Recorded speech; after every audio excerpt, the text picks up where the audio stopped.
Okay. So the next thing that we need to do, we need to talk about some specific things that you are actually going to deal with in your brand, and your portfolio is going to be the first one that I want to talk about. So Gabby and I were talking during the break, and she brought up some interesting points, and so I just want to talk or address a few things about that. And sort of there was a line that I read in one of these things today that I'm going to try to find. Gabby's going to wish that I didn't say this, but I'm going to say it anyway. As long as, this is a quote from an art director, as long as we work on print campaigns, we need to see printed books. I told you wouldn't be happy hearing that. So, in terms of thinking about your portfolio, a couple things we need to talk about or address first is that it goes without, because we're going to get back to website design in just a second, but I want to go through this part because this is just where I'm at right now. I probably should reorder this stuff and do websites first, but I'm going to do print portfolio first. So in terms of a website that is a given, I would also argue that a print book is a given as well, for a number of reasons. And then there becomes the idea of doing an electronic portfolio as well. That's another option. So when we talk about doing an electronic portfolio, I am not talking about a website. What I'm really talking about is something more like an iPad. I'm also not talking about your phone. Your phone is too small. I don't care if you've got the biggest new Gallery Deluxe 98 XL. It's still too small to look at your pictures on, and it's really not the place to have a conversation. It just isn't.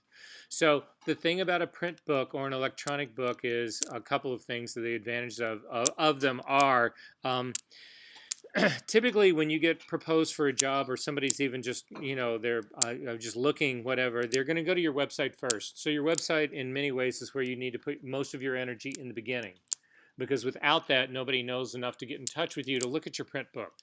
So the website actually comes first. Then your book is derived from that. Now there are people who, there's two sort of trains of thought here. Some people feel like your portfolio, your print book should actually be a reflection of your website. Other people believe that you should be showing completely different things. I would argue that the showing different things is in a direct conflict with this whole conversation that we just had about brand and about consistency. That if I am showing stuff on my website that I'm showing in my portfolio, there's a connection that's made between what's online in my website and what's in my portfolio, and I think that connection is an important thing to have. Does that mean that they have to be identical to one another? No, there are things that you could show online that you don't necessarily show in your book, and vice versa, as far as that part goes. But I do believe that the lion's share of those things should be connected and related to one another. So when it comes down to the portfolio itself, whether you do a printed or an electronic version of them, I don't know that there's that much of a difference in the two. What I think is critical about having those is the last thing in the world you want to do is walk into somebody's office and they say, oh, I'd love to see your work, and say, well, great, let's sit down at your desk and you get it online. You want to be able to have something there that you can actually show your work. And, oh, here's my work. You also, I was saying this to Gabby, you're all a potential client of mine, and I come to visit you to show you my portfolio, and we have two options. We have option one, we could sit there and hopefully get it up on your screen, on the onus on you. So I have to say, well, where's the chair that I can sit down and look at this online with you, because I'm sitting in this chair, you're sitting in that chair, whatever. Or I can say, hey, Savannah, let's go grab a glass of wine, I'll show you my book. That sounds a lot better to me, right? Because then that puts us in a social context. We still have access to my work, because it doesn't matter where we are. We can do that part of it all. But now we're drinking. We're starting to become social, which is, again, we've talked about this before. Oh, that is going to bug the hell out of me. Doesn't that little line shooting up there? Yeah, I was going to say, Elizabeth, you're just like hypnotized in this. She's like, okay, all right, bark like a dog. No. It just puts it in again, we talked about this before, that for people to get work from people, in many ways you need to become friends with them. At least you need to have a relationship of some sort with them. And that relationship comes about with social contact, social intercourse. It comes about with spending time with those people and them getting a sense of knowing you and you knowing them. Those are the things that you're trying to build. And so you need things that'll help you do that. A portfolio is one of those things. It's the thing that I always say is the icebreaker. Now, I come from, when I first started doing this, there was no internet. So portfolio was everything. And so the way that we would make cold calls is I would call up and I would say, Peyton, can I come show you my work? I've seen your work. I absolutely love what you do. I think you and I would be a good fit. Can I please come show you my pictures and get your opinion and see what you think, whatever. And it was a way to start that conversation and a way to actually then meet her and to have something that we could sit down with, and even if it only took 5 minutes or 10 minutes to blow through it, it was still, that was time that we could spend, that I could give her some sense of who I was. She could form an opinion about me. I could form an opinion about her. It was just some context. And I think that those are one of the things that you need to sort of work on to actually be able to do.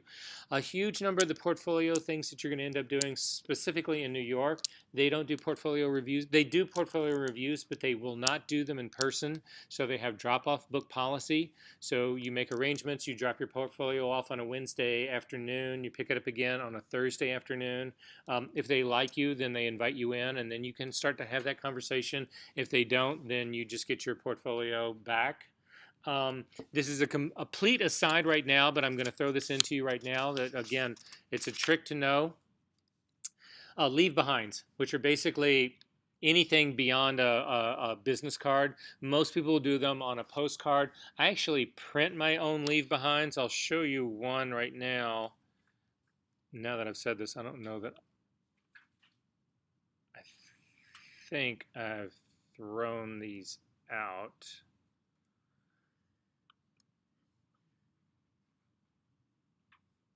Yeah, I'll see if I can find them later. But basically what I do is I will take an 8.5 by 11 sheet of paper, and I'll do I'll print 2 versions of the very same leave behind on it, and then simply cut them apart. And that gives me essentially a 5.5 by 8.5 by 5 leave behind. So you can print your own out, that kind of thing. It's just something to actually leave behind. I will do a set of them in my portfolio, but I always count the number that I have. And then as the minute I get my portfolio back, if I've had to do a blind review, then I get my portfolio back and I count the number of leave behinds that I have. If there's missing ones, then you know they're interested. If they're depending on, I will do different ones. I'll do like 3 or 4 different ones.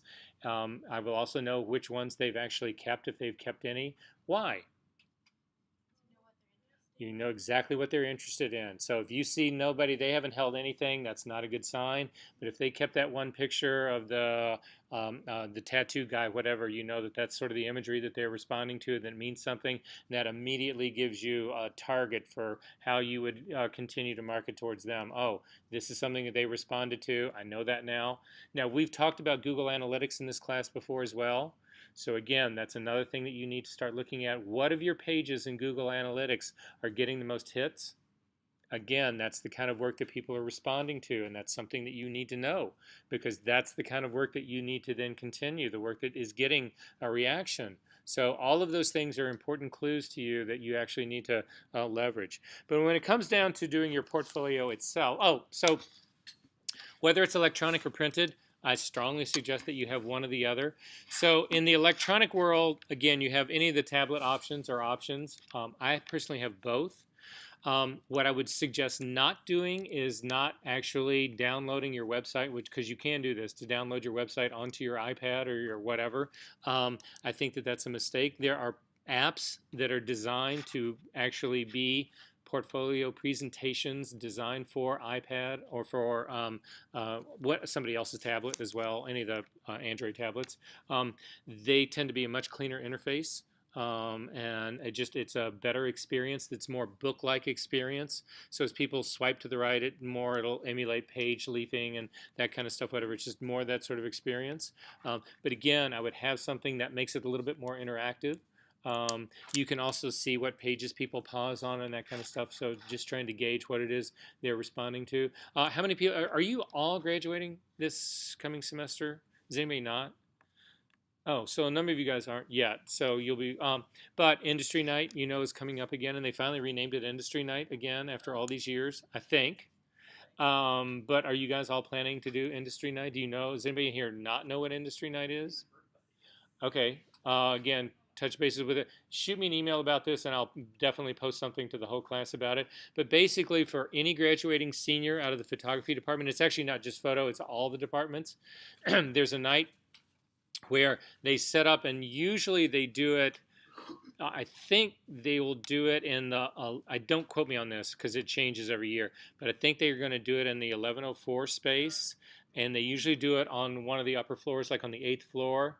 And they set up a set of tables. They trick it out pretty nicely. A set of tables, and you get your spot there, and you're there with your portfolio, your leave behinds, and your business cards, and they invite the industry to come review your portfolios, and they usually have anywhere from 150 to 200 people show up for these things, sometimes more, sometimes less, but it can be bumping, and all of a sudden, and it's a way to make connections, and so it's something to be prepared for. So that's going to happen.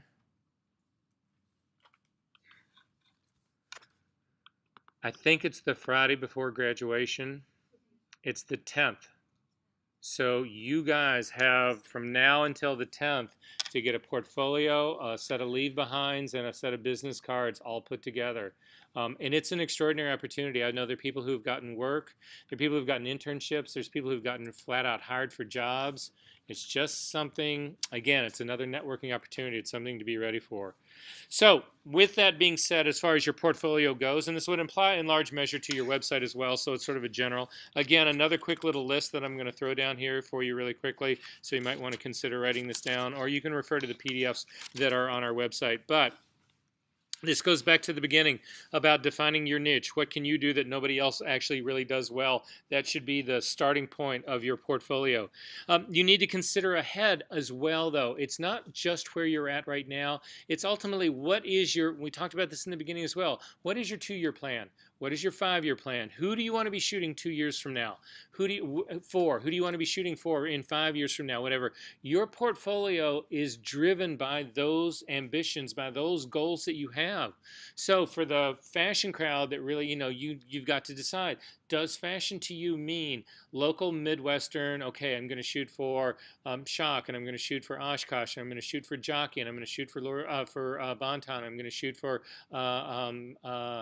Kohl's. And I mean, is that the ambition? Or is the ambition editorial? Is it, okay, I only want to shoot for Bazaar and Elle and Vogue, and that's who I want to go for? Is it Italian editions of those guys? Is that who you want to shoot for? Where is the ambition? Is it only going to be editorial in your life, or do you really have ambitions to shoot fashion advertising? All of those things will instruct and inform the kind of work you should be doing and the kind of work that you should be showing both. Again, figuring out the whole idea of what's missing. If you can figure out some market that you can serve that nobody else is serving, it just makes it work so much better for you. However, when we talk about this whole idea of planning, who it is you want to shoot for, it doesn't really help you. So let's say, for instance, in my case, if I was going to start it all over again, whatever, and I said, okay, Vogue is really that's my ambition. That's what I want to go for. What good does it do me to look at Vogue and say, okay, these are Mario Testino pictures. I'm going to make Mario Testino pictures. Or this is Steven Meisel. I'm going to do Steven Meisel pictures. Why the fuck would they hire me if they've already got Steven Meisel and Mario Testino? It does not help. Now, I need to do pictures that will work for that magazine. So again, it's extremely high fashion. It would be on some level, not quite haute couture, but it would be, again, clearly expensive, higher end. That would be what I would actually have to be photographing, right? But the way in which I do it can't be that derivative of what they're already doing, because why on earth would they hire me? They've already got people doing it. So that's something else that you need to take into consideration. You need to spin your work in such a way that it deals with them as a client, that it appeals to them as a client, but it can't just be a reiteration of what they're already doing. All right? Don't do this alone. It helps. And again, I know a lot of you guys have come to me in the past to ask me to look at portfolio stuff, to look at your layouts, consider your ordering, all that kind of stuff. Krista, the girl who used to teach portfolio review, did any of you guys have her before? Yeah, for portfolio. Okay, you had her for commercial. But anyway, she used to do the portfolio class. Who's doing portfolio classes this year? Oh, Peter's doing them. Oh, well, that might be interesting. Again, no, I'm not. I can't. I don't know how that's going, but I know that Krista and I used to have completely different ideas about how to put portfolios together. But what I have to say to her credit was, she had really strong ideas about how she thought things should be ordered. Um, and I've actually looked at portfolio design and layout with keeping some of that in mind. She was a really strong advocate for color being a theme that would run through a portfolio. So she paid a lot of attention to how one set of group of images would transition into another. What bothered me about the way she would do some of that, though, is that she would actually take stories that, like fashion photographers who would actually shoot a story that was clearly made up of a group of 5 or 6 images that were meant to be together. They were a story. She had no problem pulling those apart and scattering them throughout a portfolio because the color story or the color theme flowed better if she did that.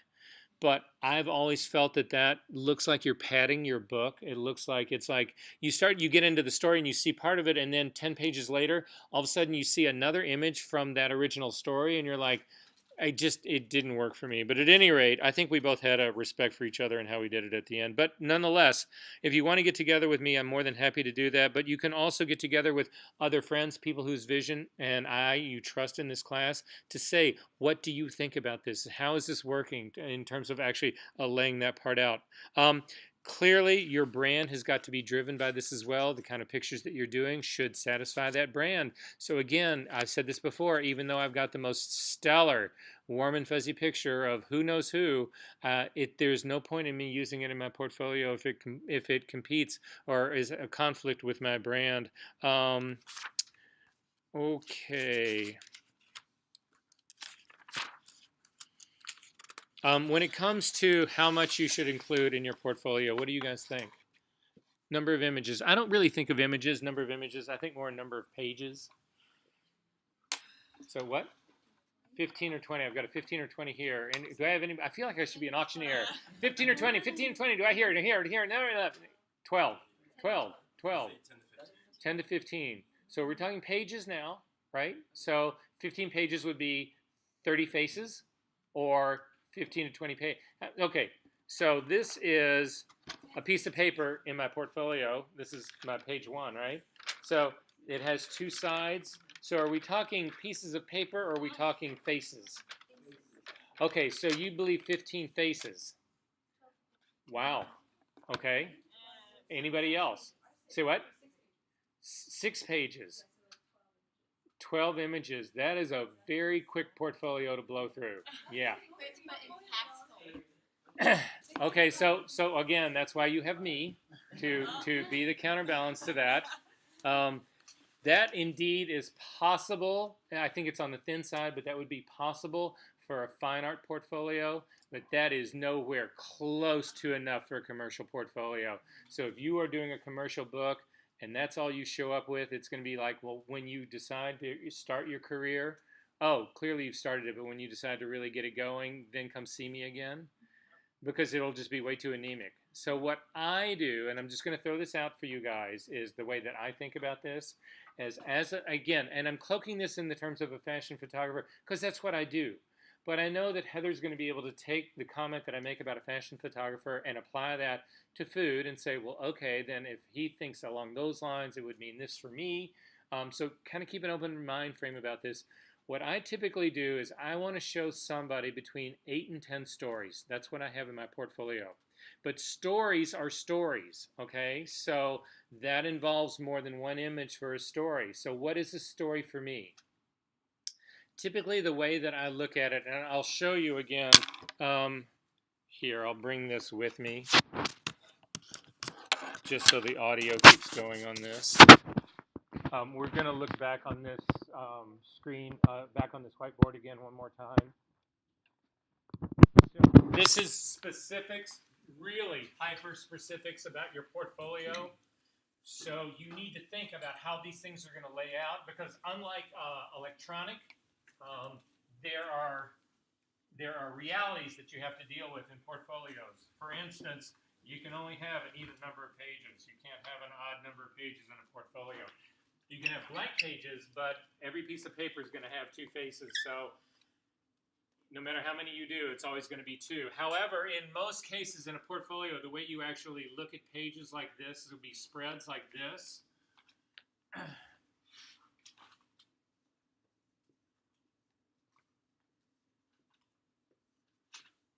And we'll just keep it at this level right now. I'm not going to draw any more pages because you guys will get how this whole thing goes.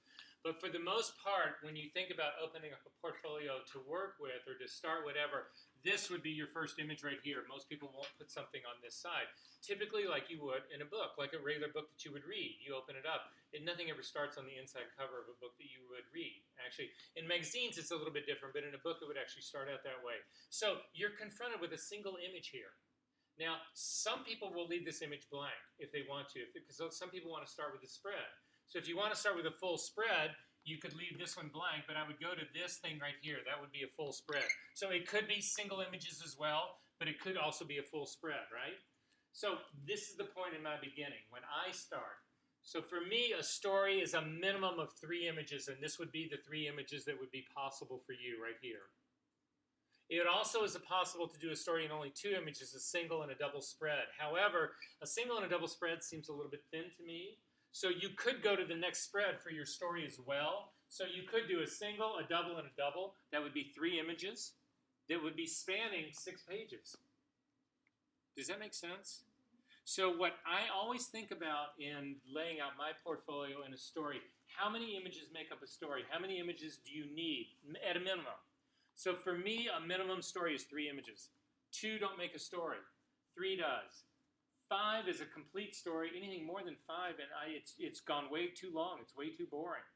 So every one of my stories has got a limit of 3 to 5 pages. That's how I think about it. Well, 3 to 5 pages, if I'm going to do 10 of them, puts me somewhere in that 30 to 50 page range. Does that make sense to you guys? The other thing is that you also need to think about how you get out of these things. So when you get out of these things, you can end, again, if we're going to say that this is our final spread right here, some people will actually end with a single image on this, but very few, nobody will actually put, because this is the back cover of your portfolio. This is when you get to the end, right? So they wouldn't do a print on this. So this would be your final page. Does that make sense to you guys? Again, if you flip that final page, this is hardcover. This is printable, right? So some people, again, will leave this part blank so that they're not confined with that, or they'll put contact information or something else on it like that. But it's just a way you need to start thinking about laying your portfolio out in that way. So for me, the way I always think about this is that it's 3 to 5 pages to build that story. And I don't try to carry it on any longer than I have to, because people get bored with that stuff. They're like, Jesus Christ, are they going to show me every fucking picture they did for this? You don't want that part, but also you don't want what I call orphans. You don't want orphans. And what orphans are in my book, they're single pictures. No matter how good they are, it's a single picture that has no support on it on either side. It doesn't come from a story. It's just this one. So for instance, if I had just the Vogue cover, I would include that orphan. I would hope to have something else that would like relate to that, but if I didn't, I would still, because it's a Vogue cover, right? But if you just got the great fashion image, the one thing that you shot that's just this amazing image, but there's nothing around it that supports it or that builds it or that connects it to it, whatever, you can't use it. It's just, as a fashion photographer, it is your job to show stories. It is not your job to show these singular fine art photographs, which is where I think the problem with a lot of the conversation about portfolios and the number of images that you show, I think a lot of fine art is considered to be, every image it sits all on its own. Like a lot of fine art photographers' portfolios, they will only do right side pages. The left sides will always be blank, so that you only see one image in a spread at a given time. I get that, and that may be a way to deal with fine art, but I'm also getting the feeling that there's not many people in here who are electing to do fine art portfolios. For me, if you were really going to do the fine art thing, I would, and again, Peter may completely disagree with this, but I would consider this is not how you would ever show a commercial portfolio, but in a print portfolio for a gallery, a lot of people will simply do gallery boxes, and they will be fine art prints. And then it is literally, you're lifting out one print and putting it down, and if you've got 12 or 15 of those, nobody wants it to go any longer than that. So that would be the perfect number for that. But if you're doing a book, like, again, a portfolio where you're flipping through pages or that kind of electronic thing, whatever, I think you need to rethink that. Elizabeth? What if you're doing like a retouching portfolio? Again, a retouching portfolio. Can you say what you need to say in 20, 30 pages? Yeah, I would say yes. And the thing about that I would also argue in a retouching portfolio is that of all the things that are specifically lend themselves to it is an electronic portfolio for that, because you can swipe over, you do the before and after. Yeah. And it's how everybody shows retouching, and I have never found anybody who figured out a better way to do it. I've seen people try to do a very similar thing in print work as well, and I've seen clever things, well, only because I did them. Clever things with people, you can print on transparent material. So it's a way to sort of give a before and after to sort of like, and still be something that's tactile and interesting, and and because it's harder to do it. But the swipe over, roll over before and after part on an electronic book for a retoucher is just a brilliant way. It's really impressive, and why not, Tyler? So you talked about like about pages in the portfolio, the print portfolio, right? Yes. So would you put those at the end, or would you put them in the front? Not okay. So the bio part would be website. So the stuff for your print portfolio, I don't know anybody who includes bio stuff or about me pages on there. You would definitely have contact information for this, for sure. But I wouldn't actually include an about me or something about, because nobody wants to read through that stuff when they're looking at your portfolio. Daniel? You said 2 images is enough to tell a story, but what if you did 2 images as like a full spread? Would that be acceptable in a portfolio? I think any of that would be acceptable. It just seems anemic to me. When you look at a fashion story in a magazine, right? Do you ever see a fashion story that's only 2 pictures or only 2 pages? Never. So again, you're trying to present things in the same context or the same way that people would be used to seeing them. So that's why I use the story metaphor. Even if it doesn't have type all over it and got a whole, but it needs to be a collective of, and so that also goes back to, again, and it's when you think about shooting, when I first started doing test photography, when I was still working for Playboy a lot, but I wanted to shoot fashion. We would get together and do a single picture. That would be it. We'd go buy one outfit at Neiman Marcus. We would get together, hair and makeup of the model, and we would lay it out and do one single photograph, and that was it. And it never was enough. And I realized that. I was like, I'm never doing that ever again. I'm going to get the 5 outfits, and I'm going to book the studio for at least the half a day, if not the full day, and I'm going to get the full-blown hair and makeup of the model, whatever. But I'm going to make a story out of this. I'm going to make an experience out of this, not just one great picture, but again, something where they flip through and they see a little bit of how a narration would be for me, or how I would actually envision this whole thing happening out, multiples of the same person in a similar situation and how I would treat that, and it just makes more sense, I think. Yes, absolutely. It's exactly the same thing for my website. If you take a look at my website, you'll see that whole philosophy carries through with that guy as well. Yeah. And again, the thing is, the hardest thing about all of this is that this has happened to me. There are going to be pictures that you do throughout your career that you absolutely love. Some of the best work you've ever done, but you can't use it. And I know that sounds really counterintuitive, but it's just, you've got to just accept that that's going to happen, and I move on. Hang those pictures up in your house. Okay, let me get through just a little bit more of this part, and then we'll talk about it really quickly. A lot of this is simply reiteration of what I was already talking about. Oh, again, and I can't reiterate this enough, 2 things, big mistakes people make in their print portfolios. The first is, again, we've already mentioned this, but I'm going to say it again, it's padding your book. You do not want to take... if you do a fashion shooting, and let's say this will happen, again, I hate to keep going back to fashion, guys, but it's what I do, so just indulge me. Try to, again, see this, in the kind of work that you do, and be able to adapt at least the kind of issues that I'm talking about, not necessarily the content, but the issue that I'm talking about, is that padding your book. So I'll go into a situation, I always shoot beauty when I shoot fashion. There's never a time where I don't do that. I will always come in, even it may be a really brief part, but I still will come in and do really tight work. If I've gone to all the trouble of getting this together and pulling it together, that's always something that's going to be on my radar. So I would not run in my portfolio, I would not do a fashion story, remove the beauty part from that, and then do a beauty section of my book. Because again, the minute somebody who's going through your portfolio hits that again, they're going to be like, well, I just looked at, in the very beginning of the book, he had all this whole story, and now I'm looking at this shit again. It just sends the wrong message. So do not pad your book. Do not spread stuff throughout. You need to keep that stuff together. If it's obvious that it's the same person or the same location or the same whatever it is, Embrace that. Keep it together. Don't try to split that part apart. Use it to reinforce and build on it, because otherwise it pisses people off.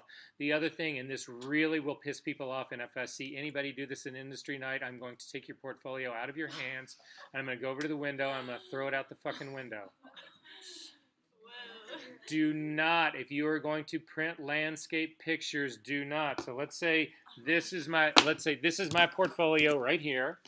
So you're looking at my portfolio, right? And you want to put a landscape in, it better go fucking across this thing horizontally, or it better be just a landscape here on one single page. Do not print this thing so that I have to turn your book like this. I have seen this happen. And then the next page, it goes back to regular portrait mode. And you see people looking at portfolios like this. Here. Don't do that. Everybody in the world will tell you that is the hugest mistake that you could possibly make. Just saying. Okay. What else are they talking about in here? We've gone through that part. Again, your portfolio, clearly, we've talked about this before, and again, I'm just going to reiterate it, should be a reflection of your branding. So there's a couple of resources. It's really funny. I put one up on our website and had no idea I'd put it up there. We're going to talk about that really quickly. So I'm going to go. Have you guys figured out my calendar yet? Yeah. Don't worry, it's recorded in here so you can study it completely when you go home if you would like. So, say what? No, and that's my Pilates instructor. And Heidi is my other one. I do. So no, it's that sounds a whole lot more than it was. So I go to Pilates twice a week. It started out with only one person, but she got pregnant and took like 8 months off. And so the girl that I went to when Heidi was off, I ended up. They're two very, very, very different styles of teaching. So I go to both of them now. I told you I actually put up my password list once. I recorded my password list in a video, and that was the one thing I actually had to go back in and edit out. Okay, so in terms of doing a print book, how cheaply can you do a print book? How good can you do a print book? Whatever. One of the things that you can consider doing in a print book, and I actually had a girl last semester do this. Now, Krista hated this idea. She thought this was a really bad idea. I thought it was actually really a pretty clever one, but she actually had books printed on Apple. You know, she did the Apple iBook thing. Apple, you can put together photo books on Apple. You guys don't know about this? Oh, here. It's like Blurb. It's the same idea. Do you guys know about Blurb? Okay, it's the same idea. And with Apple, you simply go to, I think I've got this. Yeah, I've got their program on here. If you go to Photos in Apple, this will be interesting because I have no idea what photos I've got in here, but not now. Okay, so basically, family pictures right here, but in the beginning part of all of this, you can go up and say, create book, and this will open up and it'll say, what kind of book do you want to create? And so there's different options in here. So you could do a square book, you can do landscape or classic like this. So let's say I want to do a classic book and I want to do an 8.5 by 11. You would select on this, and then there's a whole series of themes that you can go through here in terms of doing picture books. A lot of this just allows text on it, a lot of it doesn't. So if you click on this, then it'll show you, again, you go to it and it'll show you inside stuff, whatever. I don't do much on this, but nonetheless, this part exists. Blurb is another site clearly that you can go to that's designed to do this. The print quality of these books is, again, if you're really, Sophie is looking like she's, but the thing about it is that, and what I would suggest doing is that if you simply put together pictures and upload it to Blurb really quick and don't do anything about that, you end up with mediocre results. But if you go online and Google how to set up your images for Blurb, there's whole recipes about how you actually go in and adjust your images so that they print well on Blurb. There's ICC profiles that they have. They'll also talk about contrast and saturation adjustments that you should make. There's dot gain formulas that they can put in that they'll give you. And they'll walk you through the whole thing. And all you do is you do that to every one of your pictures, and they come out shockingly good, relatively speaking. It is not the same as being in on an inkjet printer and troubleshooting every single image that you actually output, but it's an option. But what this girl did that I thought was actually pretty clever was that she did sort of the big 13 by 19 book, but then she also did a whole series of small soft cover versions of it as well, and that was her giveaway. That was her leave behind to the clients. So it was like, here's a small copy of my portfolio. And she did really cute little ones kind of thing, whatever. It was a really smart, again, clever way of doing that, Tyler. Can you touch back on leave behind? So obviously they're leaving behind, but are they books or like contacts? They can be anything. So in the case of this girl, she did these really small little baby portfolios. I've seen people who do ones that are sort of more like a 4x5 kind of, again, book. That some people will staple them together. They'll do their own. So you could go in and print out a series of them, cut them out, staple them together so that it was something that people could flip through. But what most people do is, and let me see if I can find just one of mine.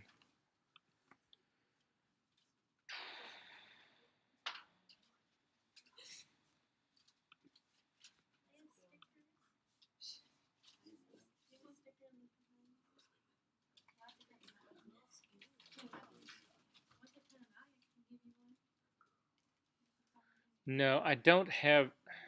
Hang on.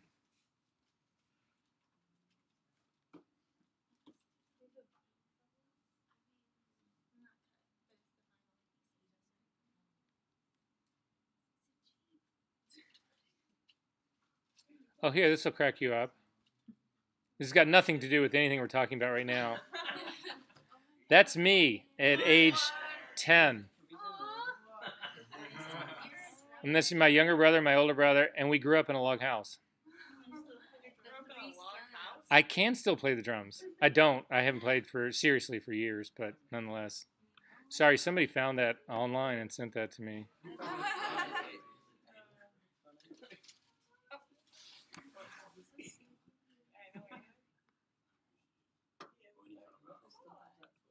Well, as long as we're going down memory lane.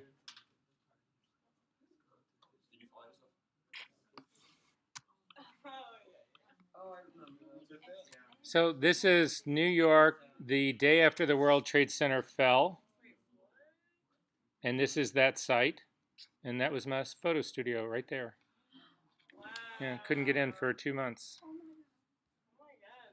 Were you there, like in New York? No, I was here when it happened. Wow. How did you have this photo? How did I get this photo? Yeah. Google Images, Google Earth.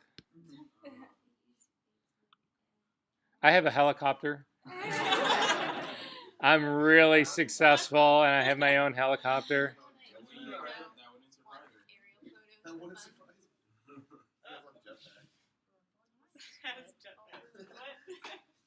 her. Guys, I don't have this. I'll post one up. But basically, literally what I did was I took just an image that I liked on my portfolio, and I laid it out in Photoshop.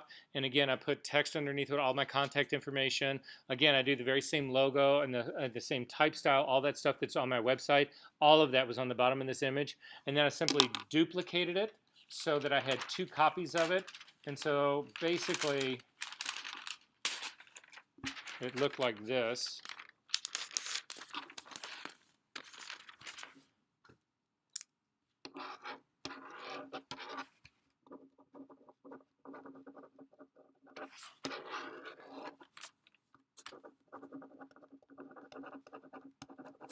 So it looked like that. It was 2 versions printed. So there was an image with all my contact information on the bottom. I tricked it all out. And then I did 2 of them, just a duplicate. Printed this out on an inkjet printer on heavy stock. Cut it right down the middle, and that was my leave behind. So this was my leave behind with half of this. Yeah. And a lot of people will say this, and I'm actually a pretty good believer about this too. What I also do on mine is I use double-sided paper, and what I really do is I do a single image on one side and my contact information on the back. Because the thing is that you want, in a perfect world, you want somebody to love your image so much that they go home or they go back to their office and they push pin tack it to their little bulletin board, and your photograph is there in front of them the whole time. That's what you want. And then all of a sudden they go, yeah, I think that would be a great person, whatever, and all your contact information's on the back. But you want to give them a piece of art. That's my feeling or my philosophy. Elizabeth. What about for retoucher? What would you do for Again, what would be, there's all sorts of things that you could possibly do on that. You could do a flip card that was actually had the unretouched image on one side and the retouched one on the other side. You could do, again, I didn't do this for retouching because I don't try to do those services, but I did it for a lot of my compositing work. I would print out, because again, you can print on clear acetate. I would print out clear stuff and then bind it into a book so that you could remove layers, and so that could be your retouching. So let's say you had the acetate was the acetate plus the real image underneath was the unretouched version. But then when you peeled the acetate away, you had just the retouched version. It makes it somehow engaging. It makes them do something. It's hand involvement, and nobody does stuff like that, so it would be kind of clever. Again, I did the mechanics of that. I got to say that the people that are right over here, they do really amazing shit. They can do really amazing binding and all sorts of stuff. Whatever there, I would go talk to them about the possibility. If that's something that were to interest you, they may have things over there that they could do that I'm not even thinking of. But I like the idea of something that is clever and unique and involves weird substrates and that kind of. That appeals to me. So yeah. What's your thoughts on like images on a business card? Is that too tiny? No, I don't think that's actually too tiny, and I would consider doing the same thing. I would consider single image on one side and the flip side being your contact information. That's what I would consider doing. Okay. So I'm not going to find that, so we're going to move on. Okay, so that's pretty much about the other thing I wanted to show you, though, really quickly is the couple of options that you could have. So the Apple Blurb book is one option that you can do. The second option that you can do is actually piece together your own portfolio. So there are a number of places that you can, basically they're designed to create portfolios that you actually do your own inkjet printing, and you put the inkjet prints into these portfolios. The one that I was going to show you, that it's the one that I use, but I don't think you can get the portfolio cases anymore, but it's this line right here. Moab is a paper company, and they actually make, if you see this portfolio right here, it's a slipcase portfolio, and the book that comes out of here is a 13 by 13 book, so it's a square format. It lets me show, so that's the pages that I actually work on, are square format pages. I print out my own, but the nice thing about these books is that they are they're post and bound books. Do you guys know what that? Does anybody not know what that is? Okay, it's a book. It's a portfolio that actually it's got a back cover and a front cover that has got a series of posts that are basically just screws that connect together, and that they hold the two covers together. But they also function as there's usually like 3 or 4 of these screws that run along the spine. You unscrew them, you take the portfolio completely apart, and then the posts will stick up through, and you take your pages, and the pages usually have pre-drilled holes through them to mount, and they go over the posts, and then you put the top cover back on, and you screw it back together, and you basically have a portfolio. And the nice thing about them is that they're very easy to edit. Now, the thing about this system right here that these guys do is that they have pre-printed pages. And I was looking here. These are the refill pages. I don't know if they actually show what they look like. No, they're not going to show what they look like. They still have the pages that fit my portfolio, but it doesn't look like they do the 13 by 13 any longer. What they do have in here, though, is they have presentation boxes, but they've also got...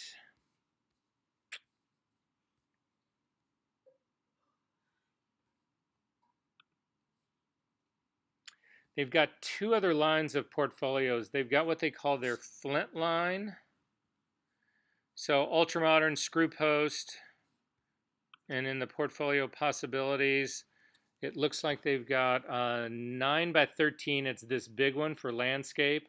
And then they've got an 8.5 by 11, which is a smaller one. So the 8.5 11 would be fine for a print portfolio. And you can see it's 75 bucks, and then you buy the paper to do it. What I like about these is that it uses pre-drilled holes in the paper. They actually make an extension for it. So it's a cleaner interface. The other ones that you'll run into, and these guys do it as well, but if you do, for instance, the lost luggage one,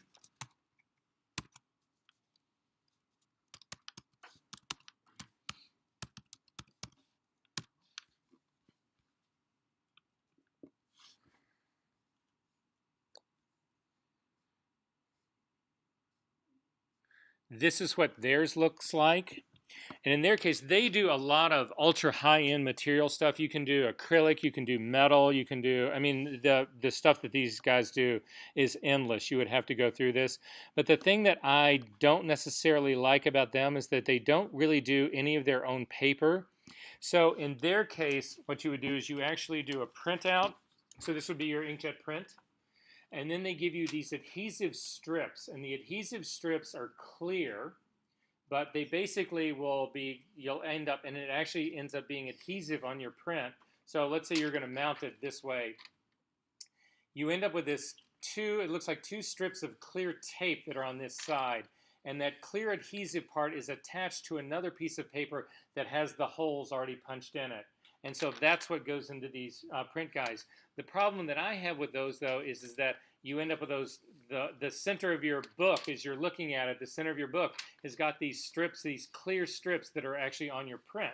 Now your print, you can do your print so that there's white space around it or black space around it to avoid that part, but it's just not as clean a look to me. Whereas the Moab stuff, it's just a complete extension of the paper, and they just have holes in it. And then where they meet, and so you don't have, it doesn't look like you gang something together. Does that sort of make sense? Although Moab is also doing the adhesive strip part now as well. So it's just a way that you can do all of this on your own. I'm guessing that you could do prints on oversized large pieces of paper and actually have those guys cut the paper down and punch holes for you that would allow you to do the post and screw without using the adhesive strip. I think the adhesive strip looks really ugly. But I'm sure, Peter, if you go to the Portfolio Center, I know that they will have examples of this stuff. You should really take a look at it and decide if that's the look for you. Make sense? Okay. So lost luggage. Lost luggage would be another way of doing it. Lost luggage, again, now we've gone to the higher end part of it. So the more Moab-friendly do-it-yourself is in the $75 range. The lost luggage range, you can easily get to the $300-400 a portfolio case here. There's another company, House of Portfolios. This is the one that everybody in New York uses and has used for years. Their portfolios, I want to say, most of the ones that again, they do a whole range of different ones. They'll do clamshell boxes. They'll do these are the ones that most people use right here. So we'll see what the custom page looks like. So this is what they look like, and this is actually the adhesive strips right here. You can see it's this little guy right here. That's what's going on in here. This is not a clear one. This is a solid one, but that's what's actually happening in here. And then this is all posted and screwed together. And the advantage to these is the reason you do the post and screw is that you can edit your book. The disadvantage of doing the Apple one or the Blurb one is that when you print it out, that's it. That's it. You can't change anything. You have to print a new book if you're going to change anything. This allows you to ultimately edit it. Does that make sense? Mm-hmm. So there are options. There's also a link. There's a page on our website that Gabby pointed out to me that I couldn't remember was on there. But if we take a look at it really quickly. It's this right here, portfolio boxes. This will give you download a Microsoft Word.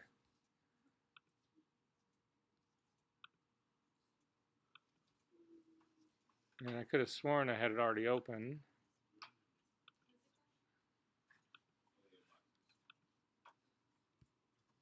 Or not.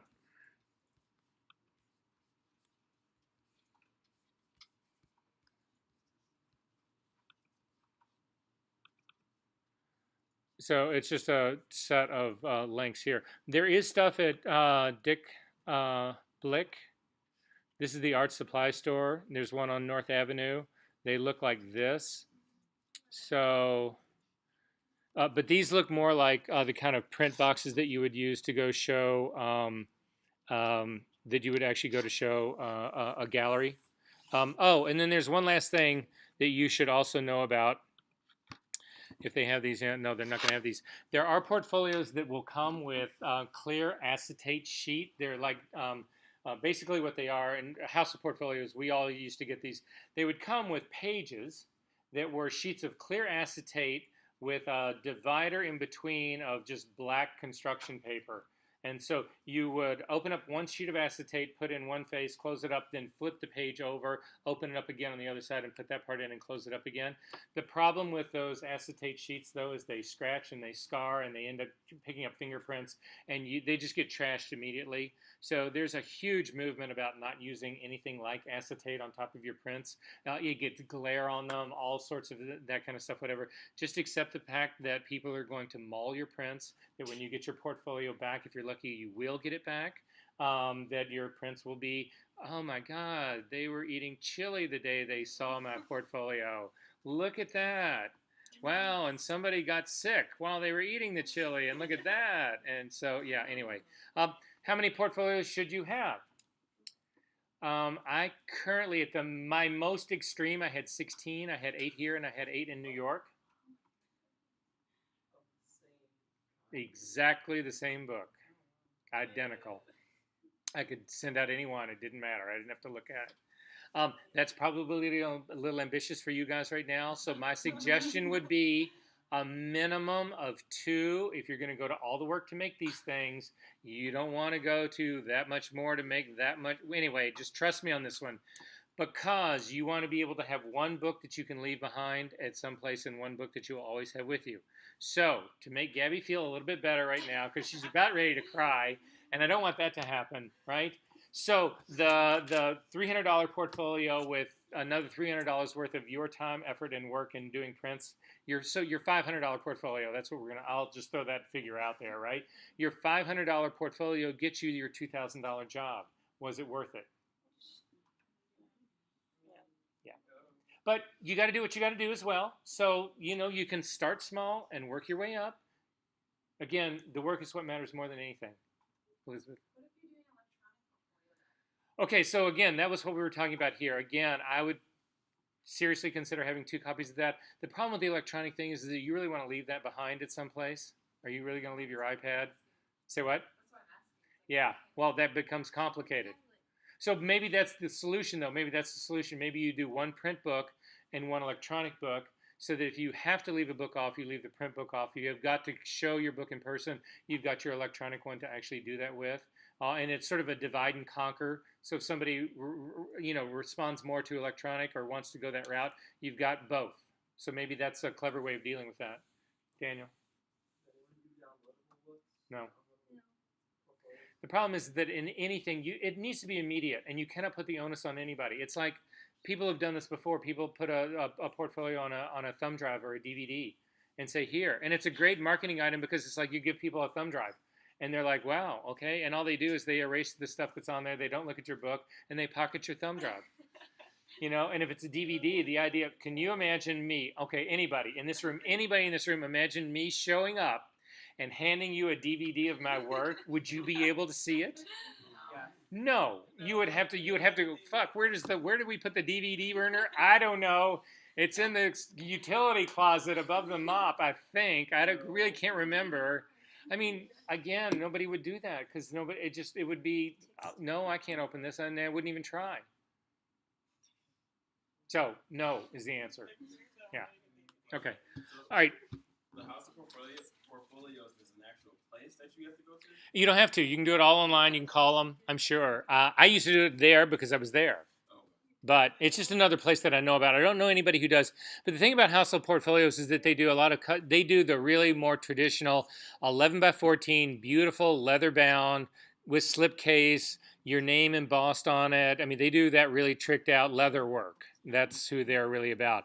If you want to go, again, the majority of the portfolios that I've seen coming from students here at Columbia over the years has come from Lost Luggage because they want to do something that's a little bit more, again, do you really want to do the more, the Giorgio Armani, very classic black style?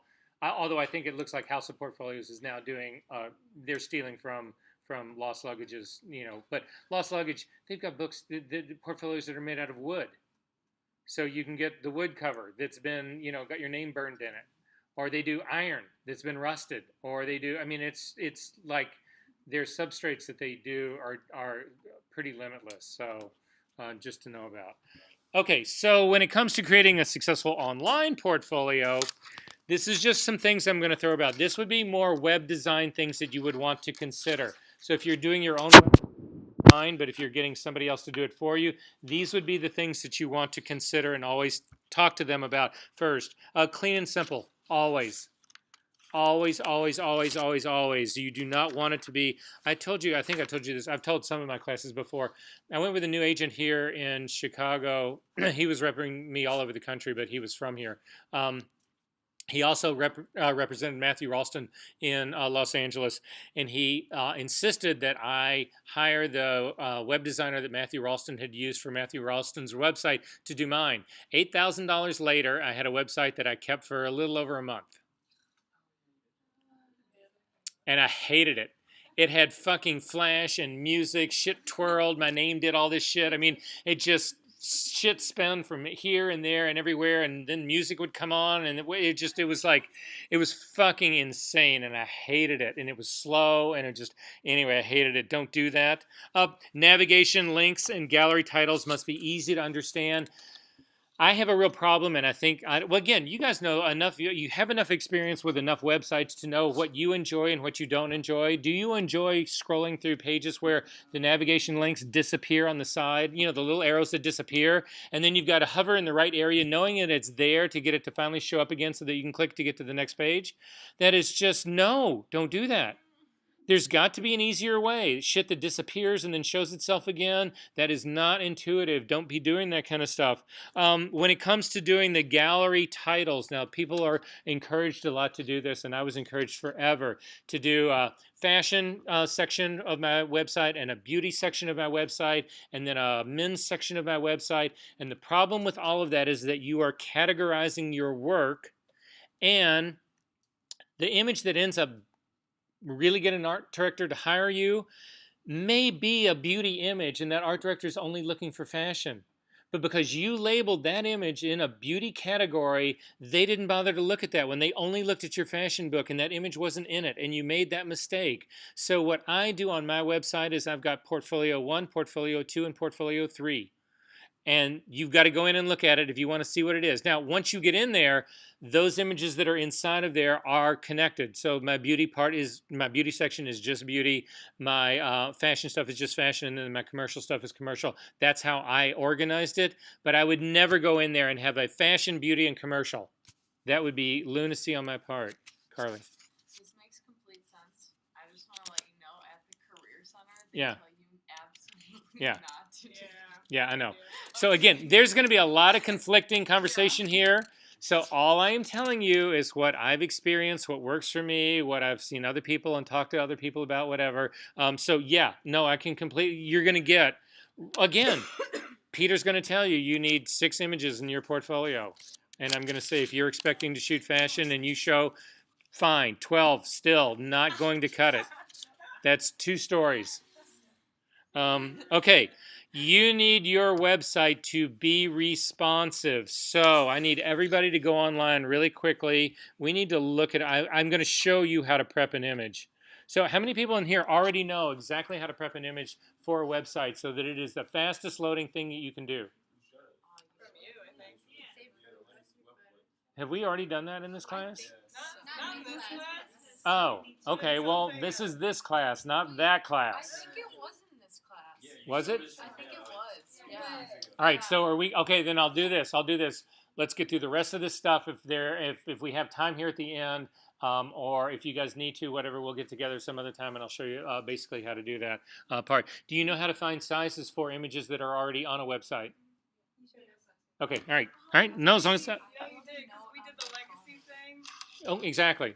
Yeah, Okay. yeah, All right. Okay. That's fine. Again, if we have time at the end of the class, I'll do it again just to make sure that everybody has gone through this and it feels good about that. But I want to get through the rest of this part first. So, to that end, you want to do it because you want your website to be responsive. You want it to be fast. You do not want people, again, it's the same experience you guys have. You do not want to wait for stuff to download because for me, the minute I get that, the minute it's not like completely loaded for me, I am off to the next and I don't care. I don't look back.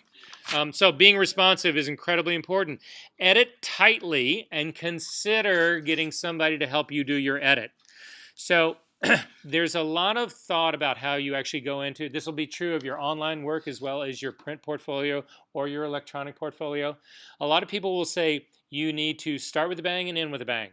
So you would take your very, very, very strongest work and you would start with some of your very strongest and then you would end with some of your very strongest and then you put the mediocre shit in the middle.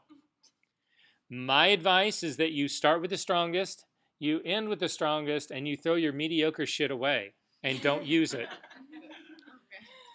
Again, you do not want to be putting filler in your book. That will hurt you worse than not having enough of a portfolio. Don't be tempted to do it. Just don't do it. Show your best work, and that's all you do. Contact information should be everywhere. It should be all over everything. Now, in website design, a lot of people will actually put contact information. They will run it either at the top or the bottom or the side through every single page that happens. I have a problem with that in the same way I have a problem with having a leave behind that's got your contact information on the same face as the artwork itself. I like having your contact available, but the idea that you're showing these beautiful pictures and you've got your phone number and your website and your email address all over the same beautiful picture that you're showing, to me, sort of takes away from that experience. You know, I like to see these beautiful, pristine pages of screens of images or pages that I'm going through in a portfolio. However, you cannot make your contact information difficult to get a hold of. So it's got to be somewhere close by that you can get to easily as far as that part goes. But I just don't know that again, this is something I would be a little bit on the fence about putting it on every single page as far as that part goes. Again, what you're showing in your portfolio should be somewhat aspirational, and you clearly, and this is something that is the advantage of doing a post and screw book, is that you need to consider who it is you're showing your portfolio to. Now, Peyton and I have talked a lot about, Peyton is actually looking like she may have 3 different disciplines that she's going to actually show. She's going to show work as a commercial photographer, work as a fine artist, and then work also as a retoucher. That is 3 different identities. She should not be mixing those 3 identities in a single book. And even further, and again, the advantage of a screw and post thing is that you need to consider who you're showing your pictures to and re-edit your book for whoever it is you're going to go show it to. Now, on a thing like industry night or portfolio reviews, you don't really have a choice in that. There's just going to be too many people. You don't really know who they're going to be, so you can't really be that hyper directed about it. But if I knew, for instance, that I was going to go show my portfolio to InStyle or to Vogue or to somebody like that, whatever, there would be clear ideas about, I would never show Vogue any men's work. Why would I? That would just be absurd to do that, right? So again, I would definitely cater my portfolio to whoever it was that I'm going to go show that to. That's got to be a part of it. So one of the reasons that Screw and Post has become as popular as it has become, but one of the things that electronic stuff alleviates. So for instance, in my electronic version, I've got, and it's really simple for me to do it, I've got what is considered primarily a women's high fashion book, a beauty book, then I have another book for men, and then I have a more commercial book, whatever, and I can sort of like pick and choose that stuff. Or I can go in and build a completely new original book for, oh, this client. I know exactly what these people want to see.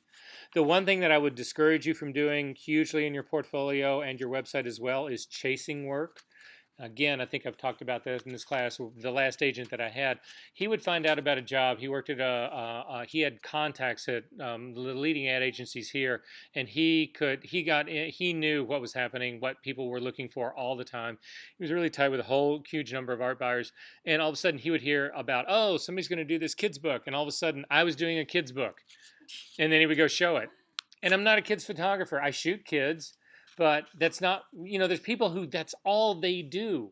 And I'm never going to compete with that. And he never understood that part. Then he would hear about, oh, there's this men's book, and we'd go chasing after that one. And it's just like, don't chase work. Show what you really love to do. You need to cater it, but you should be trying to get for those clients that you actually want to work for. Should be the kind of work that you are hoping that they're going to give you an opportunity to do. Now, in some cases, depending on the kind of work, text can be a big friend of yours. We talked about this in captioning before. I'm going to show you a picture here really quickly just to reiterate this point.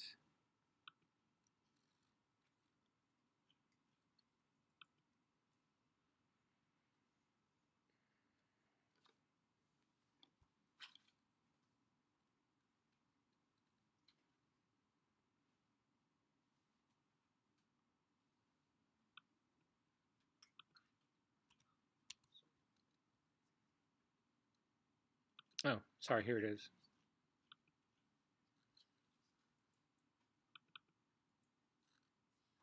What can you tell me about this image? We can ignore the World Trade Center behind it.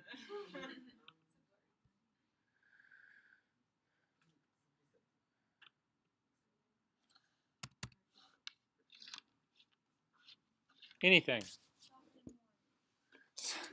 I like that. No, I like that part. What is really difficult for you guys to see, but what is clear on this ad, and if you've gone through any of my lectures about advertising, the whole layout and design of this, the single most important part is top and to the left, whatever. And so this little thing right up here says, Sofia Coppola, photographed by Jürgen Teller. Does that change your opinion of this picture? Well, it does for me. It changes everything. This went from a picture of a cute girl from Marc Jacobs to, oh, that's Sofia Coppola. What does that bring to you? No, Sofia Coppola? You guys never saw Lost in Translation? No. Oh my God. What is that? That should be your #1 fucking movie on your list right now to see. Bill Murray and Scarlett Johansson both in a Oscar-winning role. One of the most visually beautiful films I've ever seen. Sofia Coppola was the director of it. Suicide. It's called Lost in Translation. Anyway, she's the daughter of Francis Ford Coppola, Godfather, Apocalypse Now. She wrote, but she directed also Suicide Diaries. Is that what it's called? Yeah. Yeah, it is. That was her first film. At any rate, once you see those, then this will have another meaning. The point that I'm trying to illustrate in this is that captions and text can have serious impact in your imagery, and if that is appropriate for the photography that you're showing in your portfolio, you should be including that part. And that goes to, this is the catch-all that everybody has, so I'm just going to lay it out here, because you're going to hear all sorts of different shit from the Portfolio Center and from all other people. Do you use synthetic, artificially produced tear sheets in your portfolio? Everybody does. I'm just telling you that right now. So do you want to put Vogue covers in your book? Go for it. Do you really think somebody at Industry Night's going to be looking through your Columbia College portfolio and hit the Vogue cover and say, oh my God, you really shot for Vogue? If they do, they're stupid. And if they do, you please look at them and say, yes. Yes, I did. Because if they're stupid enough to take that bait, then they deserve what they get. But at any rate, the idea, let me ask you this, because this comes up all the time. Is anybody in here a graphic designer? Or doing graphic design? Double major, kind of a little bit, right? So if you wanted to show your work as a graphic designer, would you be showing tear sheets and layouts and that kind of stuff? What would you show then? But that's what I mean. You would show finished work, and it would be magazine covers, album covers, tears, whatever graphic design, posters, whatever graphic design people do, right? But it would be final work, right? Why, as a photographer, would you not do the same thing? Why would you not showcase your work in exactly the best way possible to showcase it? And I'm just telling you this right now. Every photographer does this. So do what you want, but I'm just laying it out there. Yes. Yes. That's exactly what I mean. This here.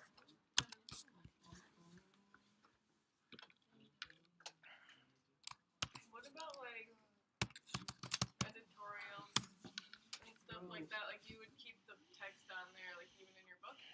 Totally.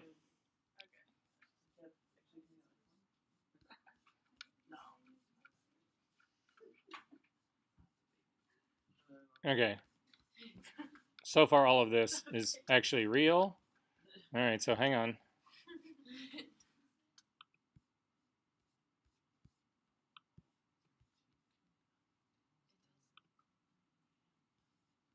That is not real. I did not shoot this for a Japanese magazine. Oh my god. So what does that actually say? I don't know, but if you copy and paste it, I do it in Google Translate. So it's just a whole story about, you know, beauty or whatever I saw going on here. I do it in Google Translate and copy and paste it right back in. Yes. So it'll be the same sense, like if I shot for, if I wanted to mock up for Apple, I would put their logo in. Oh, absolutely. That's okay. Absolutely. So in a sense, if I wanted to show them that work, would I show them the mock-up or would I show them just the photo? I don't know what you mean, but what's the difference? Like, You when show have the text, mock-up like- they made with the adjustments, or you show the original photo with no like text? Oh no! Again, I, for lack of a better way of putting this, I make my images as compelling and as close to what I saw and saw it for as I possibly can. Would this image have been fine without that text? Of course it would. But for me, it was always meant to be in this context. This was always what this was for. I was shooting always with magazine in mind. It was never about just doing some pretty picture of a pretty girl. So, because these things matter. Can you lay copy? Can you lay text out on your imagery? Are you smart enough to know that you how to do that? To be able to do, not to be able to physically do that, but to be able to shoot so that that can be done. So a perfect example, because this actually happened to me once. I was doing a catalog for winter coats, and we shot it. As a matter of fact, I may even have one of these pictures in here.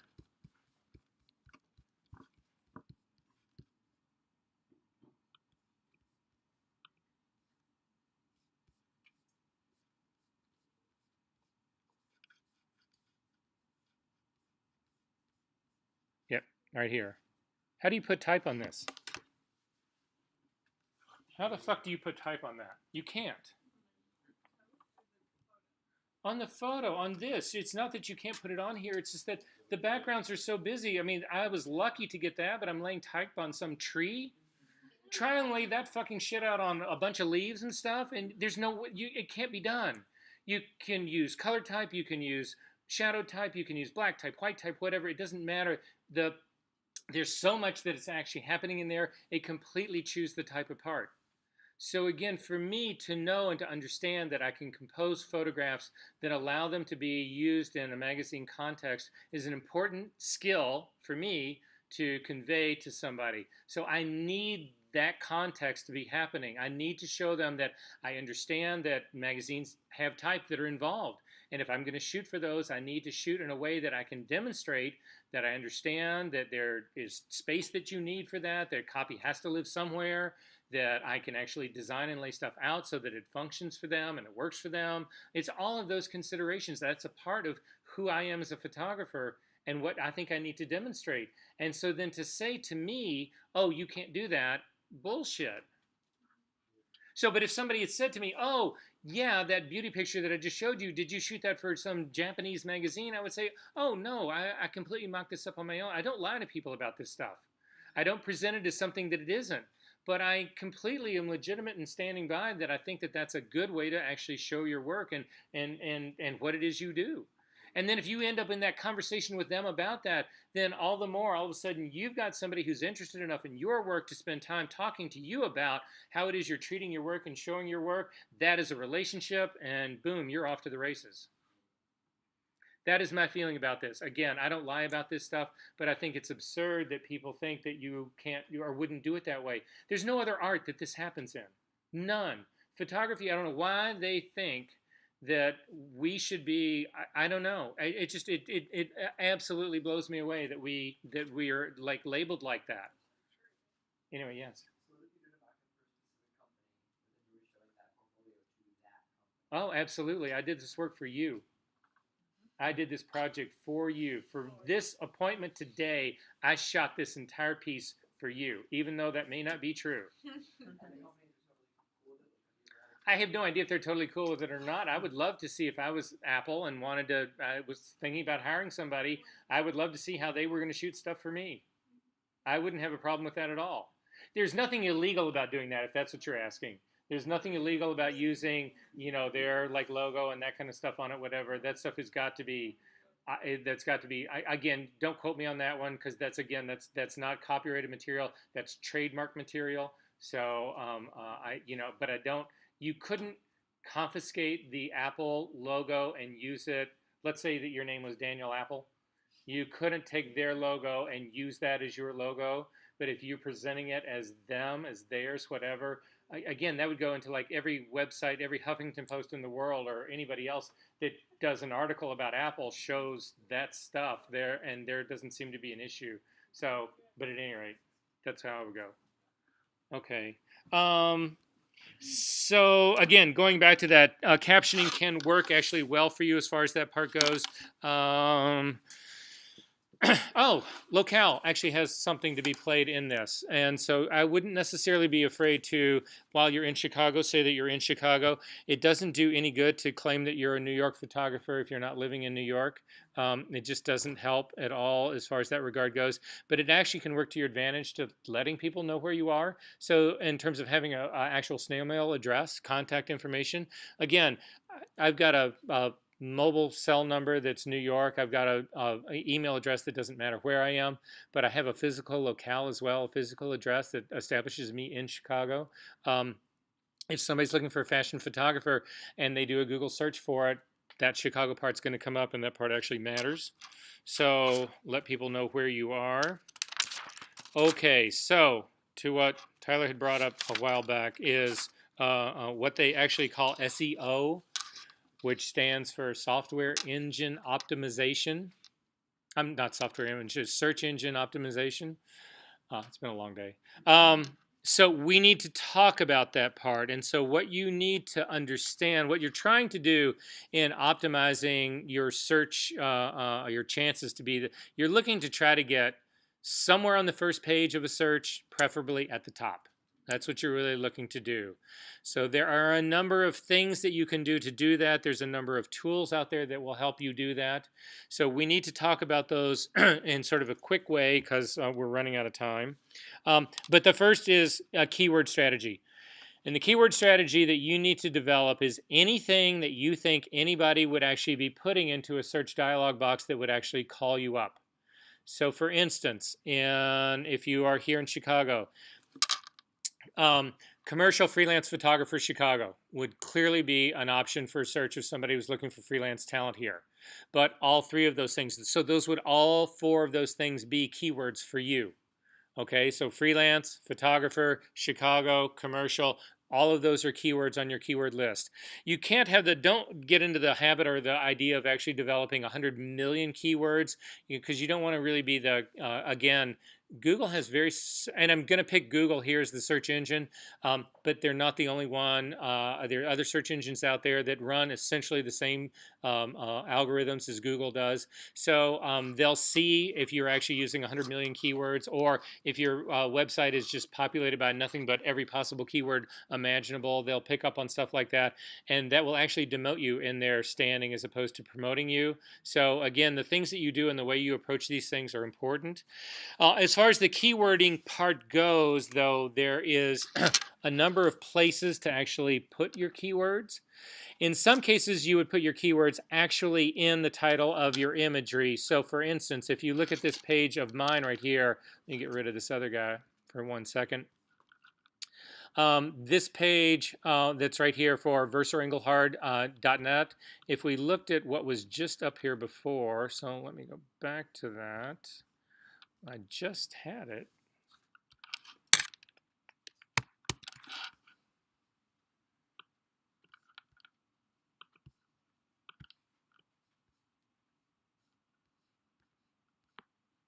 Huh. Well, at any rate, right before I just closed that guy, there was a thing up on the top of this page that I was actually reading Versa Engelhard Photography. So it's got, again, keywords for me. It's got my name in it, but it's also got photography in it. So again, there's a lot of argument that in the terms of the titling of your pages, when we were talking now about layout design, if you do your own coding, to see your coding of any page. Now, you can't edit your coding, but you can actually see it. So if you want to pick up any page online, you can actually do this with me. I'm in Safari right now. This will be in different places, but every web browser does it. You can come down here to show the web inspector. This will actually show you the HTML code that's behind this page, and you can see the HTML code that is actually behind this page. In the title of this page is Verser Engelhard Photography. You could also put in, I could put in fashion photography in here as well. That would be another keyword, so it wouldn't just be photography, it would be fashion photography. A lot of people argue that you should be doing your keywording, your most important keywording, in the titles of all of your pages. So this would be one place to do your keywording. Also, in the metadata of your website in of itself, you can actually introduce a keyword field. So Gabby can talk a whole lot more about this and where you would actually put that in. It doesn't really matter. It's actually hidden in the metadata of your website. It's something that Google specifically will look for, and it will then list all those keywords. So it's a place for you to go in and put in your relatively exhaustive list. And it'll happen. You can do it on, you can have a keyword metadata on every single page in your website. Most people won't do it on every single page. They'll just put it in the opening the home page of their website. That is where most people will actually put it. But it allows you to, it's a specific place for keywords and nothing else. But it's designed, again, to be keyword, to really go through that exhaustive list. And so what should that list really be? Most people will tell you it's sort of that 20, 30, 40 keyword list. That's where it should all be. So it would be location, all of your disciplines, fashion, beauty, commercial, men, women, photography, any of those things that you can think of that sort of describe what it is you do, that again could be a possible search term for a Google search engine. Does that make sense? There's other places that you can put your keywording, and I'm going to show you not this here because this is not the way my website works, but I'm going to show you what my website looks like in a program that you can actually amend this stuff. You can actually go in and edit the HTML code. So again, if this is above you guys, don't worry about this. This is just something to know about so that you could talk to a designer about this, somebody who's actually generating the code for you. So I use Dreamweaver. That's what I manage my website with.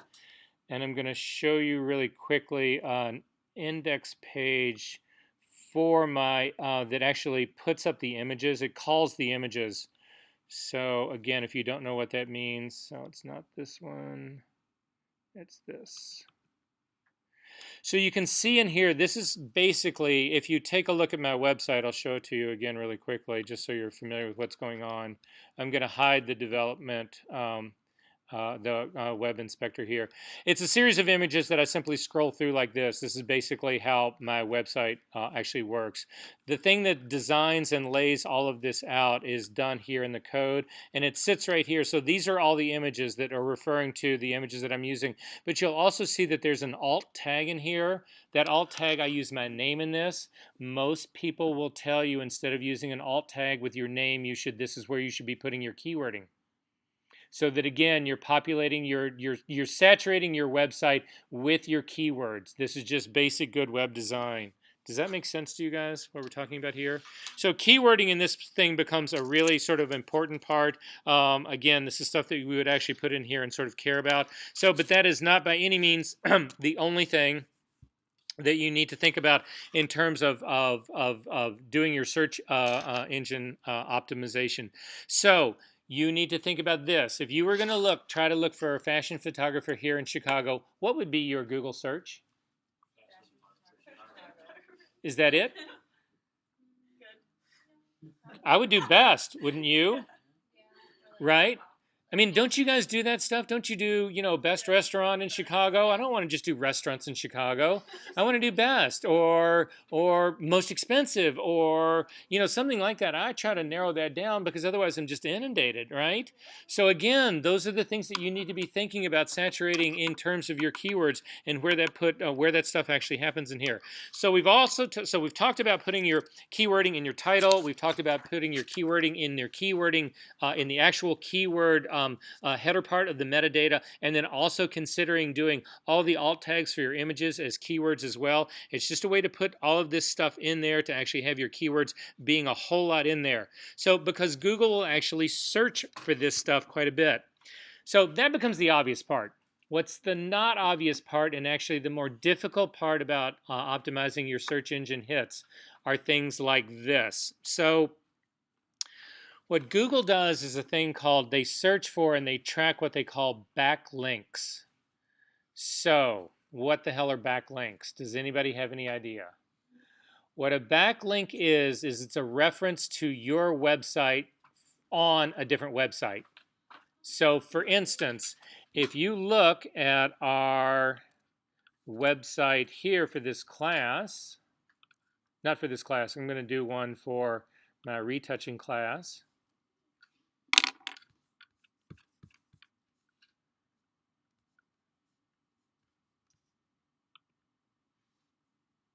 This is my retouching class right here, and you'll see right down here that there is a link to Versus website.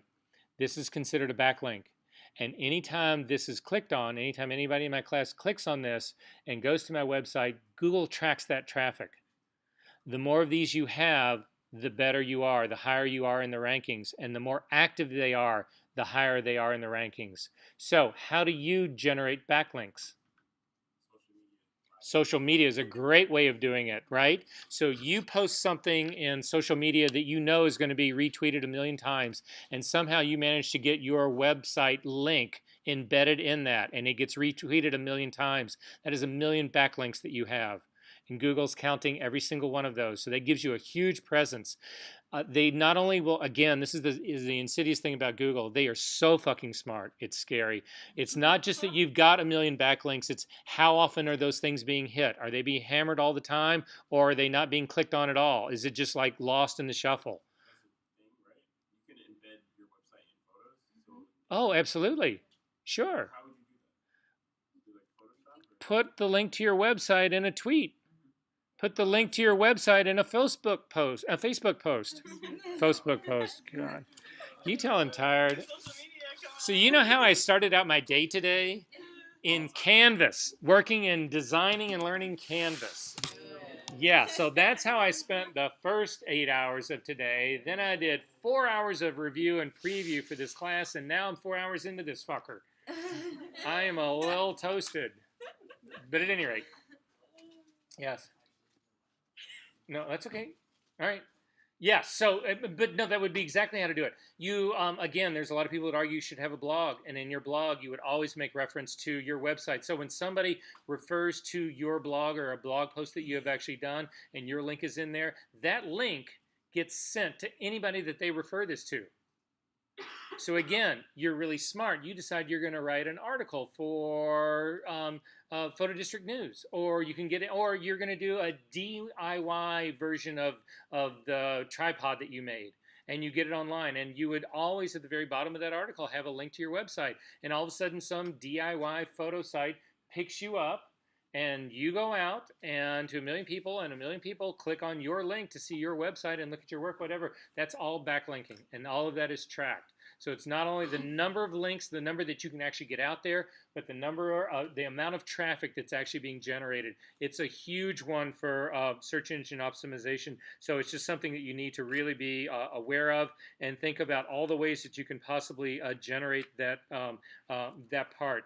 There are still are to these days farms that you can use. You can actually hire people to generate backlinks for you.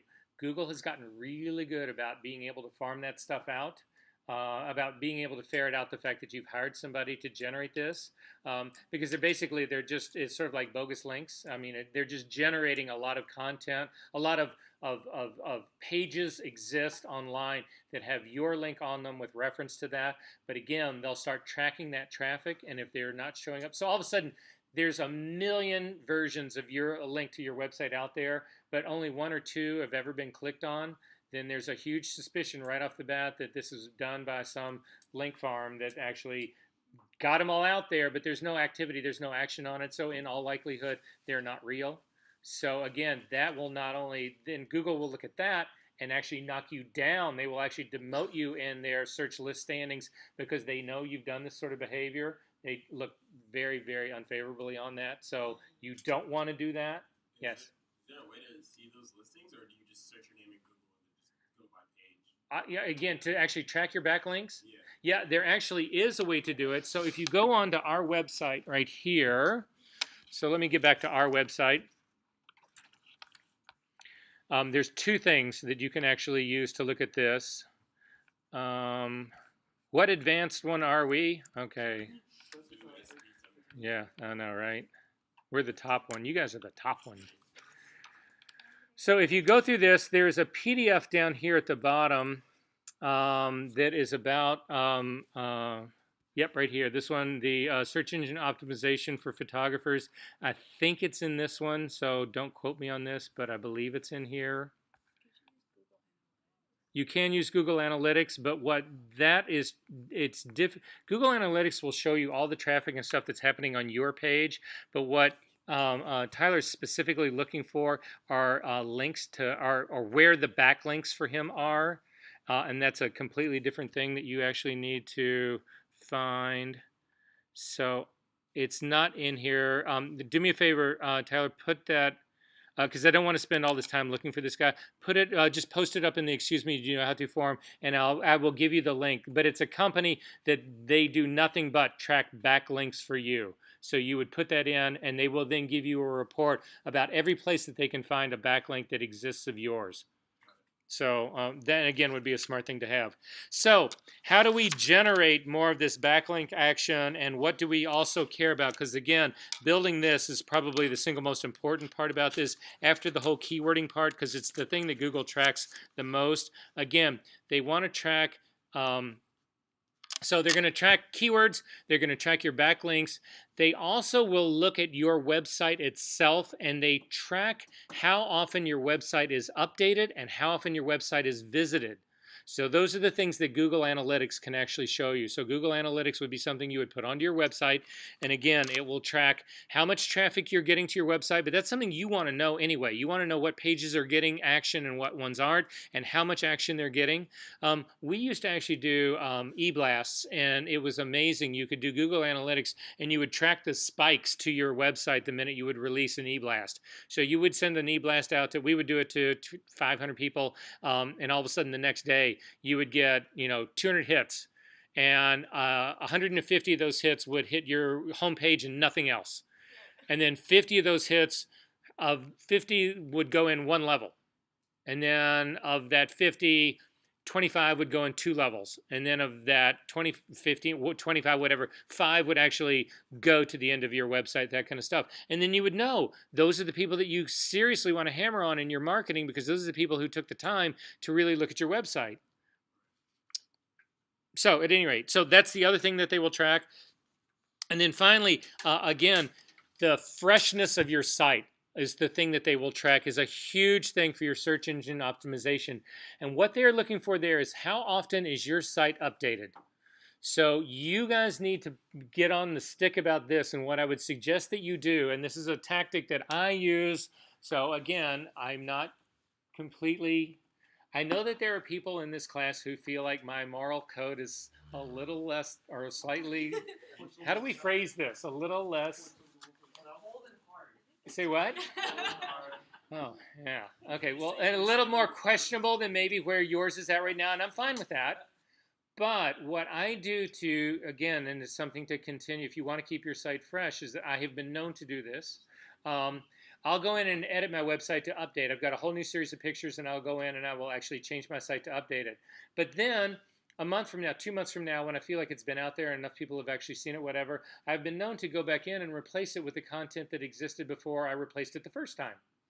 So I will put old images, old work back into my website. If I'm not generating enough content on my own, and generating content that's worth being on your website, new content every 2 months is daunting. But that's the frequency that you want to be doing the turnover. So again, I will go in, I will change a whole bunch of pictures here. I might go in and just change the order of work. I don't know if Google would consider that to be an update or a refresh. I don't know.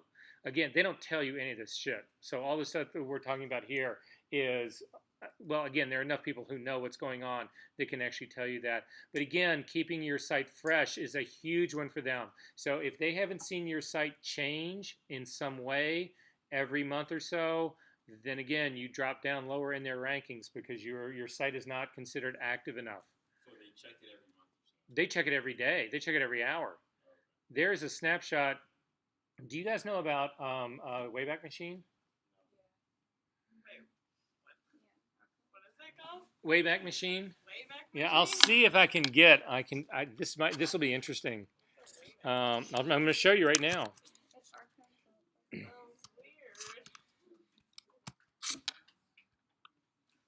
So this is the Internet Archive called the Wayback Machine, and you can go in here and you can do. I'm going to just put in mine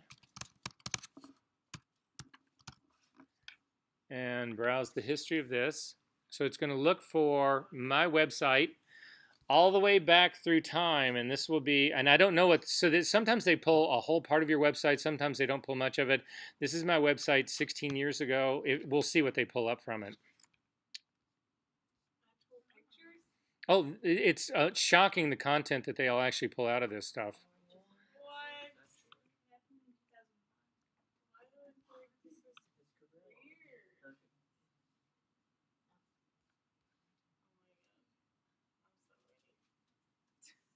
So again, all the pictures are lost from this part, but this was the website that I designed by myself in my studio in New York, and it was this size. It was really a little bitty website.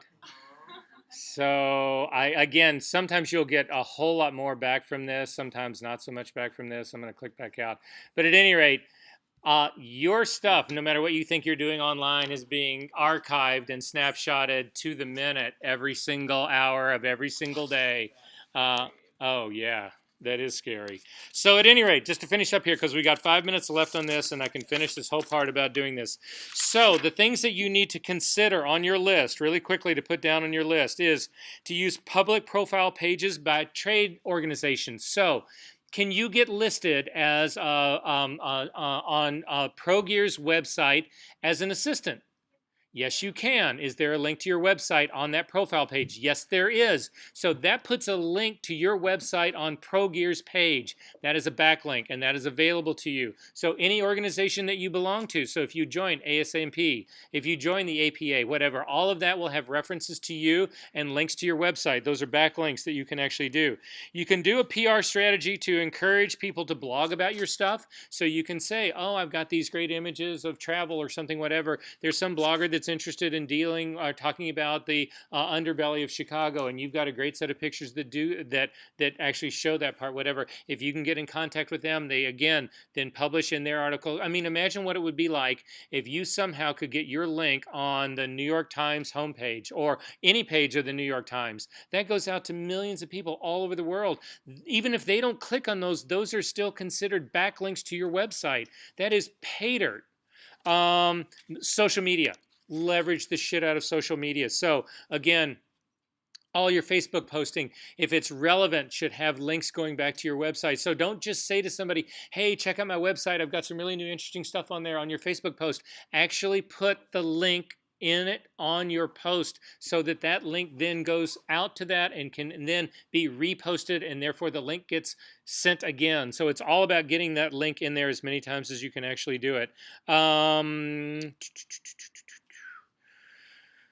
You can get together with like-minded people, so there could be a collective. Like a lot of you guys all work together in the same. There can be a collective between you guys that you start trading links back and forth. So don't ever send something to any one of your friends that's talking about your work that doesn't have the link in it, and they can actually turn around and say, oh yeah, I'm going to send this to Tony because he would love to see this, whatever. But again, it is your link traveling around, so consider doing that part of it all. You can consider doing your own articles to trade magazines. So you've done some spectacular water photography.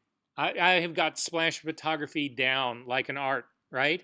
I could do an article about splash photography, how I generate a rain machine Do you know how to build a rain machine? Does anybody in here know how to do that, right? I could do a DIY article on it, and I could go, there's a huge number of photo websites that are all about do it yourself, and publish an article on them saying, this is how and have pictures of my rain machine, and this is how I built it, and I use PVC, and you've got to put baffling material in it to get all the water drops to come out all at the same time, and this is how you do whatever. Again, they pick that up. All those places are looking for content. They're starved for content, and if you give them something that's interesting, they run it, your link is on it, your link goes out to 1,000 people, all of a sudden you got a lot of backlinking that's going on. Again, don't pay for links. It's a bad way of actually going about doing this. And that pretty much covers it as far as this part goes. Let me just make sure I haven't missed anything because we've got 2 minutes left.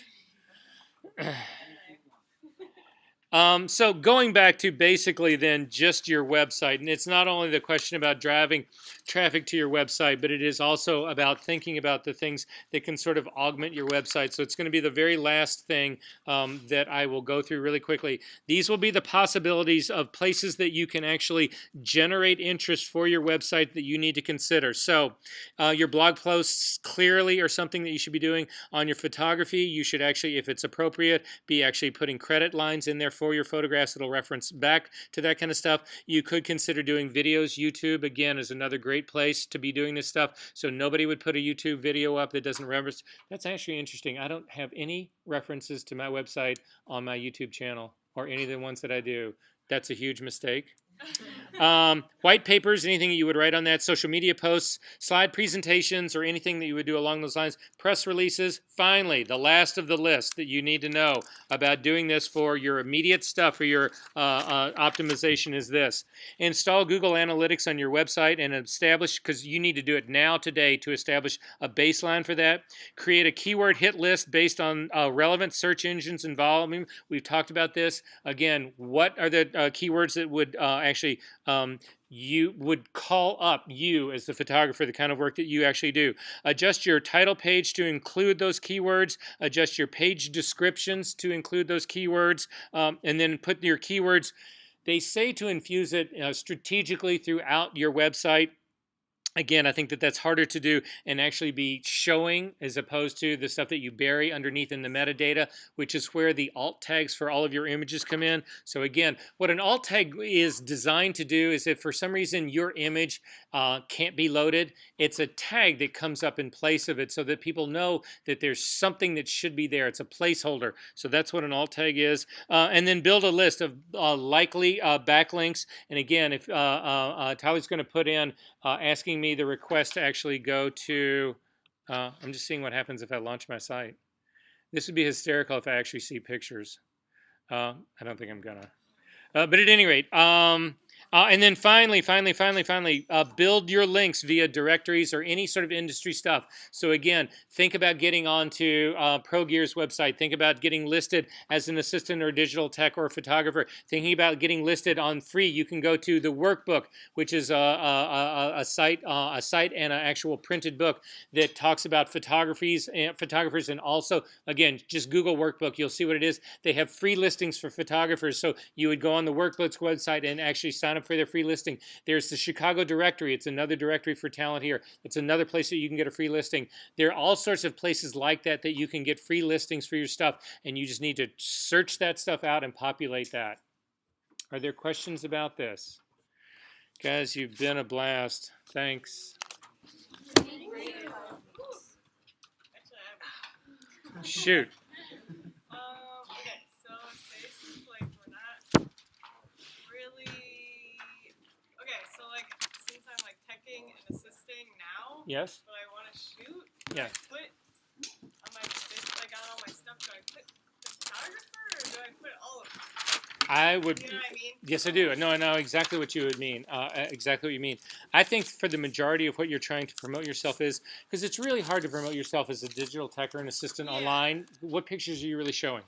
So you simply say on there, I would promote myself as a photographer, but I wouldn't hesitate to then directly market to somebody to hire you as a digital tech. Yeah. You know, I don't think you're in a position right now where you feel like Shaka is going to hire you as a photographer, but clearly as a digital tech. would be the next move for you to make. So I would definitely market myself as that. I would have a business card as a photographer, but I would have a completely different one as a digital tech. So you would do them separately. You Yes. wouldn't do like every. No, I wouldn't. Because then again, it's like, well, then who are you really? Yeah. You know, I would much prefer to think of you as only a digital tech if that's what I'm hiring you for. I also want to only think of you as a photographer if that's what I'm hiring you for. So I would never mix that. Okay. You could do the exact same card. You just print But just 200 of them with photographer and 200 of them with digital tech. okay. Okay, That makes sense. Thanks. sure. Question. So Shoot. this is the SEO page for Squarespace. Yeah. And it's always kind of confused me a little. I kind of get it. But when it gets down here to homepage formatting, collection item title, I Right. don't understand that at all.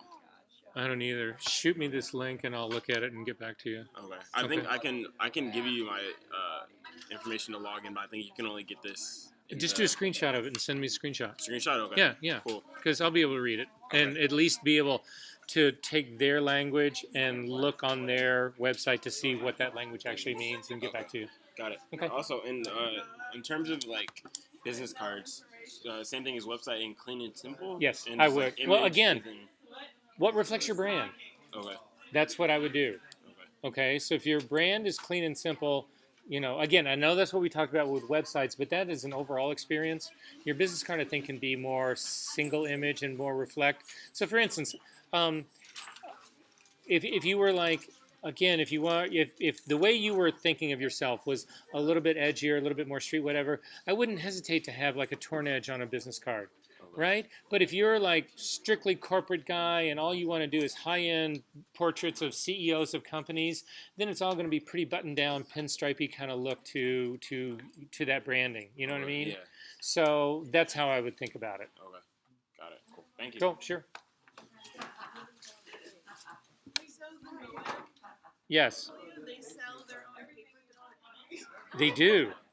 They sell blanks that are already pre-stamped for all of their portfolios. That's why I use their system. What paper would you? Or sorry. I use their Entrada, but it's a matte paper. Okay. But Is it, like, technically a fine art paper? totally, it's 100% rag, Okay. but it's coated on both sides, so it's a double-side printing paper, which is really hard to find. So it is the most beautiful matte double-sided paper I've been able to find. And that's what it is. But it comes in every size you could imagine, but it also comes in these sizes that are, it'll come in every size. And they actually have a smaller book. They have an 8x8 book. So they they do paper for that. They do the 12x12 book. I don't know if you can still get the book. That's the weird thing. But that may be a phone call to them.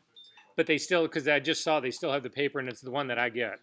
Yeah, because I'm not in portfolio development this semester. Right.